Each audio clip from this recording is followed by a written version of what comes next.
expectativas para la próxima tasa de política monetaria y también el análisis de los recientes datos del IMASEC y el IPC.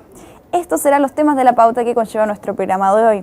Es por esto que nos encontramos en el estudio con César Guzmán, subgerente de macroeconomía de Security. Buenos días, César. Hola, ¿cómo estás, Antonio? Bien, ¿y tú? Bien, también, gracias. Quisiera empezar hablando del IPC. ¿Fue sorpresivo el dato? Efectivamente, sí fue sorpresivo. Los precios de mercado anticipaban una baja de entre 0,3 o 0,2% y fue de 0,5%, por lo tanto hubo una sorpresa.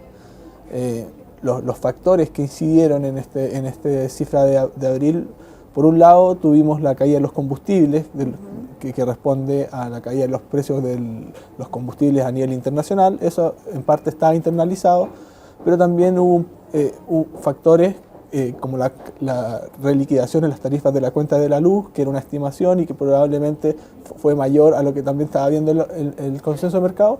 Y por otro lado, en el caso de nuestra estimación por lo menos, la caída en el pasaje de bus interurbano también fue mucho más fuerte de lo que nosotros estábamos previendo. Ahora, como de estos factores hay algunos que se revierten. En el caso de las cuentas de la luz, la incidencia pasa a ser positiva en mayo, y en el caso de los pasajes de bus tampoco deberíamos tener una nueva caída. Es que uno podría esperar que en mayo la inflación vuelva a ser entre 0,1 y 0,2%. Perfecto, entonces el panorama no debería cambiar mucho. No, pero sí a nosotros por lo menos nos llamó la atención que nuevamente los indicadores de inflación subyacente, que son aquellos que sacan todos los ítems volátiles, ya sea cuentas de la luz, combustible, precios de perecibles, que en general tienen muchos comportamientos o estacionales, etcétera, aún así los subyacentes también tuvieron una moderación. O sea, al final el escenario ha sido bastante deflacionario a nivel global, y eso se ha traducido en una inflación bastante acotada también a nivel local. Llamó la atención el tema de los pasajes interurbanos, de los buses. ¿Puede ser que en marzo el tema de la Semana Santa un poco más adelantada influyó? Por supuesto. De hecho, o sea, en los últimos años la caída en marzo había sido del orden del 20-25% en el mes. Imagínate, una caída súper fuerte después del verano. Y en marzo de este año fue entre, no me acuerdo, cerca de un 15%. Una parte pasó tuvo el efecto de la Semana Santa que pegó en marzo, entonces la caída no fue tan... Los precios pueden haber subido en las últimas semanas de marzo y después siguieron cayendo, por lo tanto una parte se pasó para abril. Y además eso es bastante difícil de estimar, y por eso la caída también fue un poquito más fuerte de lo que nosotros creíamos.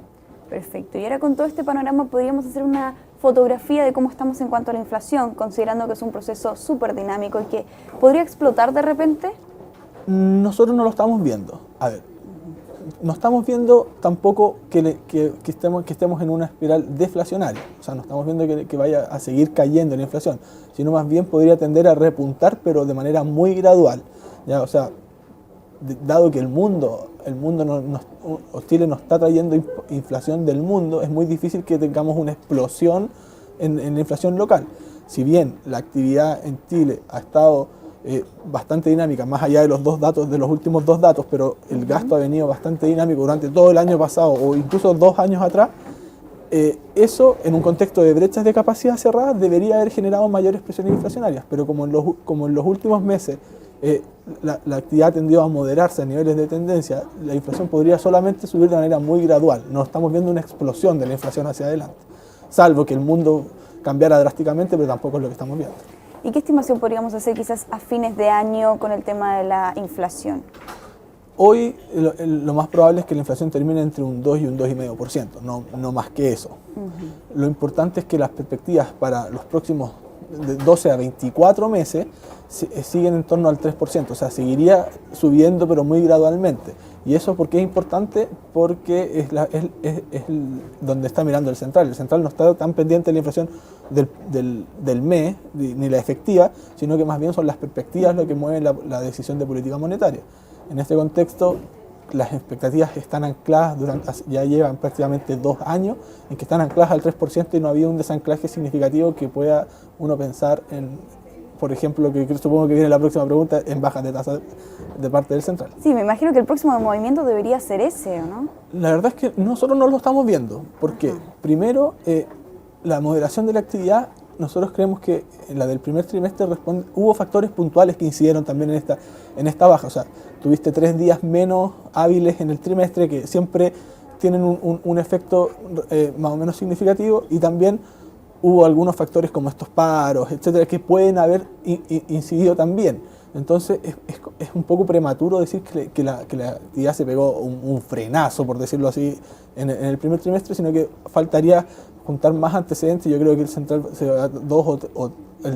con cifras del segundo y tercer trimestre recién podría tener un diagnóstico un poco más claro de que efectivamente la actividad se mejoró. Nosotros creemos que no, y que incluso las cifras para el segundo trimestre van a ser bastante mejores, y un crecimiento, incluso un crecimiento del orden del 5%, como el que prevé el consenso en la encuesta de expectativas de hoy, no es un crecimiento por debajo del de tendencia que te lleve tampoco a bajar tasas.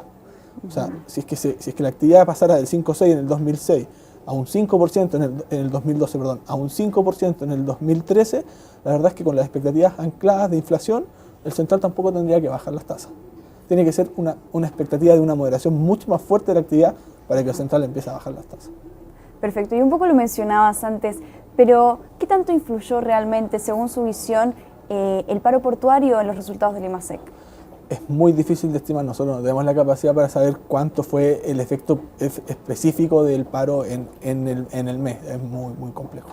No tenemos esa estimación. Pero comparten más bien las visiones pero sí hay una incidencia. Podría haber habido una incidencia de todas formas si es que hubo algún corte en alguna cadena productiva, en transporte, etcétera. Efectivamente eso puede tener algún efecto. No sé, la verdad no lo tenemos estimado, no, así que es muy difícil, la verdad, saber cuánto fue. Perfecto, y me gustaría cerrar con algún tipo de resumen o de panorama en cuanto a cuáles podrían ser los principales riesgos que enfrenta la economía nacional de acá, considerando también que viene un próximo gobierno. ¿Cuáles son los riesgos? ¿Cómo se entrega al país? A ver, los riesgos por el lado externo siguen vigentes y han estado prácticamente desde los últimos 2-3 años, que es en estricto rigor una moderación muy fuerte del crecimiento global derivada de alguna catástrofe, o no catástrofe, algún colapso financiero. El punto está en que la probabilidad de ese riesgo ha disminuido bastante porque el actuar de las autoridades en Europa, especialmente donde está ahora el foco, han logrado generar la confianza en el mercado de que no va a haber un colapso financiero. O sea, desde diciembre del 2011, cuando el Banco Central empezó a ser mucho más activo en inyecciones de liquidez, y después en junio por ahí cuando Draghi le da un soporte muy firme al euro diciendo que va a ser siempre la moneda, etcétera, desde ahí como que la confianza en los mercados ha ido retornando y ha disminuido la probabilidad de un colapso financiero que genere un riesgo mayor desde el punto de vista internacional. Ahora, el panorama global sigue siendo relativamente favorable, crecimiento global entre 3 y 3,5%, tasas de interés excesivamente bajas, o sea, niveles excepcionalmente bajos, y precios de commodities que, si bien pueden haber caído, siguen siendo también muy elevados en términos históricos. Entonces, mientras no haya un colapso, mientras no haya una contracción fuerte de la actividad global, efectivamente el panorama sigue siendo bastante bueno para los países exportadores de materias primas como es Chile. Perfecto. Ahora, uno de los riesgos que también viene hace tiempo es que China se modere, pero mucho más allá de lo esperado. Tuvimos un primer trimestre en donde el crecimiento chino fue bastante más bajo de lo previsto, pero también tuvo algunos factores puntuales que podrían hacer que durante el año el crecimiento de China sea entre 7,5 y 8, que no es un mal crecimiento para el mundo. Excelente, César. Muchas gracias por esta entrevista. No, ¿de qué? Y muchas gracias a ustedes por acompañarnos en una nueva edición de Pulso TV. Que tengan muy buenas tardes.